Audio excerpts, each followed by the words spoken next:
We make crosses in the greenhouse. This is St. Augustine grass here to my right, and these plants are overgrown because we want them to flower so that they can make, so that we can make crosses and generate the next hybrids to evaluate in the future that might end up in your home lawn.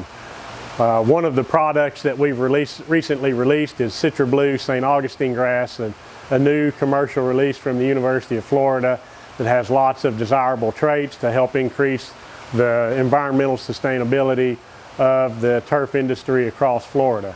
Citra Blue was first germinated in 2006, and at that time I was actually not in charge of the St. Augustine breeding program at the University of Florida. That was transferred to me in 2008, and so personally I've been evaluating it since 2008, and we've officially released it from the university in 2018 and then commercialized it in 2019. And that length of time is pretty typical for a plant breeding program.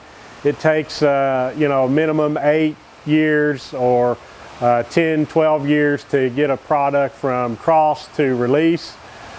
And particularly with a perennial species like turf grass, we want homeowners to keep this grass in place for 30, 40, 50 years, so it needs multiple years of evaluation, and the university needs to be confident in that product that it's going to put forward out to industry, so they require us to have multiple years of evaluation. You want it to be able to observe it under lots of different environmental conditions, rainfall patterns, temperature patterns, diseases, insect outbreaks, so that you can be confident you're bringing something to industry that will be of value and enhance the industry.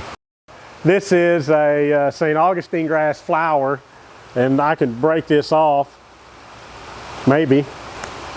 And so this is a what we call a branched raceme. It looks a lot like what you might think of as a spike, and the little flowers are actually, we call them florets. It doesn't produce an attractive flower, but nonetheless this is the flower of St. Augustine grass, and it produces stigmas and anthers.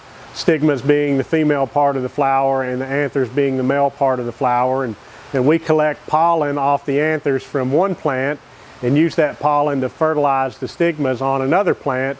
So we're forcing or hand pollinating these grasses to create new hybrids that can be utilized for future evaluations.